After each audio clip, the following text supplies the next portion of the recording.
Okay, good news po sa mga nagmamahal kay BP Inday Sara.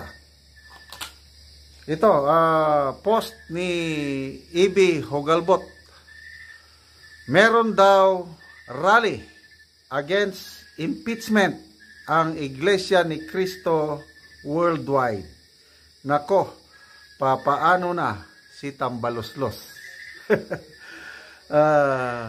Sabi ko, totoo ba ito? Kasi bibihira ang Iglesia ni Cristo na makialam sa politika. Tahimik lang ang Iglesia ni Cristo. Kaya ako, believe ako dito sa Iglesia ni Cristo . Sana lahat ng religious group, kagaya ng Iglesia ni Cristo. So, ngayon, kung totoo itong balitang ito na mag-rally worldwide, kasi ang Iglesia ni Cristo all over the world na . Nung nasa US ako, kita ko doon, may mga simbahan ng Iglesia ni Cristo sa US. Binasa ko ang mga comments, may nag-comment doon na totoo, nag-announce na daw ang Net25, yung saganang mamamayan. So, basahin natin ang mga comments . Armin Ruby. By the way, natuloy na pala yung second impeachment against kay BP Sara. Ipinail ng Makabayan Black. So, makita nyo, ang nanguna sa pag-file ng impeachment, puros makakaliwa. Una, yung Akbayan. Makakaliwa yun. Then itong Makabayan Black, makakaliwa rin. Medyo magkaiba lang ng strategy o yung pamamaraan. Kaya nagkahiwalay. Kaya lang, parehas na makakaliwa. Akbayan at saka Makabayan Black. Armin Ruby, sabi niya, sabi ko nga, mag-umpisa na ang economic meltdown. Makikita mo sa mga malls ang daming mga display, 50% discounted pa at nakasell. Sale, pero matumal ang namimili. Sir Nas, sabi niya, mga pari sa Katoliko, nahihiya magbigay ng komento sa nangyayari ngayon. Pag ito, Iglesia ni Cristo magrally, at yung Katoliko wala man lang gagawin, nako, mag-isip na rin talaga ako. Noong una, Roman Catholic ang maingay. Sinong nagpasimula ng pagpatalsik sa Marcos Sr., di ba? Roman Catholic. Ngayon, nakakabingi ang katahimikan. Meron ngang merong arsobispo ng Roman Catholic, si Salingayen Dagupan. Panahon ni PRRD, tinutuligsan niya ang korupsyon. Sabi niya, may post siya something like this. Kung hindi ka magalit, if you do not get angry, na kinukurakot na ang pundo na sana gastusin o ilaan para sa mga mahirap, then there is something wrong with your Christianity. Sabi ng arsobispo nito, nakalimutan ko yung pangalan statement niya na ito, statement niya ito noong panahon ni PRRD, sometime August of 2020 ata. So binabatikos niya yung korupsyon panahon ni PRRD. Dapat daw magalit ang tayo, mga Kristiyano, sa korupsyon. Ngayon naman, panahon ng Marcos Jr., parang wala siyang nakikitang korupsyon kasi tahimik siya pagdating sa issue ng korupsyon. Ay, nako. Kailang, so, nakakabingi ang katahimikan ng Roman Catholic Church except sa isang pari, si Father Siano sa Cebu. Saludo ako sa paring ito. Talagang walang pakundangan ng kanyang, hindi ako takot, sabi niya, kung ano yung nakikita kong mali, sa dapat sabihin ko. Sana all. Ganitong pari, Father Siano. Tapos meron ding isang obispo ng Independent Roman Catholic Church, si Bishop Perez. Yung mga ganon. Kaya lang all others, wala, tahimik eh. Kaya, ito sila ngayon. Pag gumalaw ang Iglesia ni Cristo, I don't know. Si Tong Guis, sabi niya, lahat ng politiko na pabor sa impeachment, katapusan na ng karir nila. Ito, si Jane Ejemplar Cadimas. Yung tungkol sa post ni E.B. Hugalbot na magrarally daw ang Iglesia ni Cristo worldwide against sa impeachment ni BP Sara. Ito, kinumpirma ni Jane Ejemplar Cadimas. Yes, nag-announce sila sa ganang mamamayan yung programa. Ay nako, millions ito.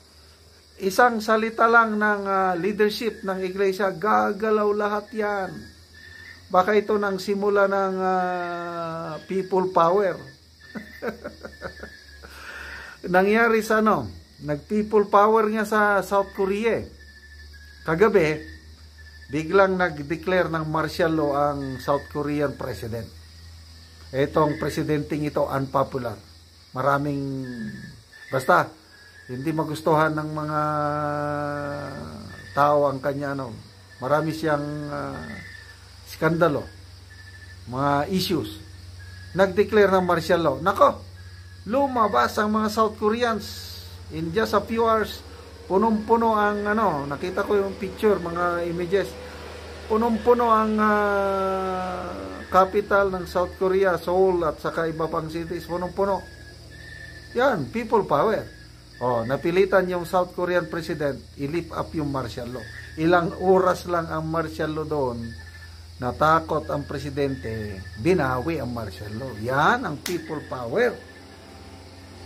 So, ito bang rally ng Iglesia worldwide? I don't know kung kailan magsisimula. Ito na ba ang simula ng tinatawag na people power? I don't know. Salvation Bakunata. Yes po, mapapahayag yun si Tambayuda. Pag itong MJ Mendez, sabi niya, sana nga totoo magrally mga taga-INC. May isang salita yan, sila sulit. Kasi mayroon akong mga kaibigan na INC, talagang loyal yan. At malinis ang INC. Yes, malinis ang INC. Bong Sarmiento, sabi niya, yes, meron. May announcement sa Net25 sa ganang mamamayan. Talagang confirm na pala ito. Avon Alvaran, let's see kung padadalan sila ng mga pulis. Nako. Ito na. Nung KOGC, ayun, ang daming pulis. Ito ngayon, Iglesia ni Cristo. I don't know kung totoo ito Ang pagkakaalam ko, si General Torre, yung bida sa KOJC seed sa Davao, member daw ng Iglesia ni Cristo O paano ngayon mag-rally millions of Iglesia ni Cristo sa Pilipinas worldwide? Ihaharap nila si General Torre. Susunod si General Torre sa Iglesia, otherwise masisanti siya. Okay, paano ito? Gian, sabi niya, kaya nga sana sabayan ng KOJC. Nako, magtandem KOJC at saka Iglesia ni Cristo rally. Don Rey Docina Ramos, pinagtutulungan nila si BP Sara, pero wa effect. Kaitlyn Charlotte Perez, yes! Salamat INC, tulungan nyo na kami magprotesta para ipaglaban ang bayan.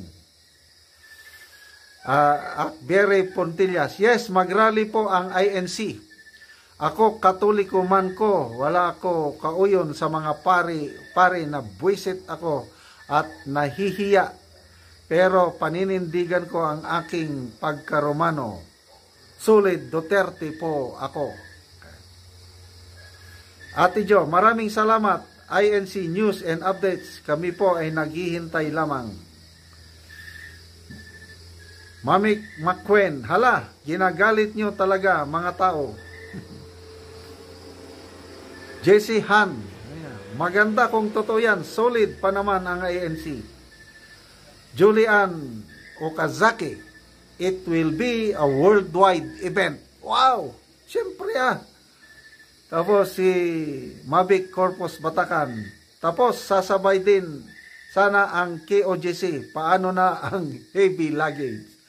Ang KOGC worldwide din All over the world may KOGC members. So sabay. Worldwide rally KOGC Iglesia. Nako. Konyang Jen ng Hong Kong. Yes po, kaka-announce lang ng ganang mamamayan. So yun na.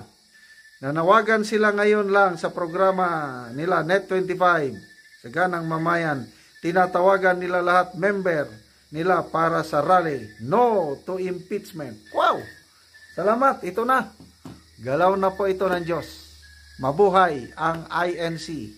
Mabuhay si BP Inday Sara.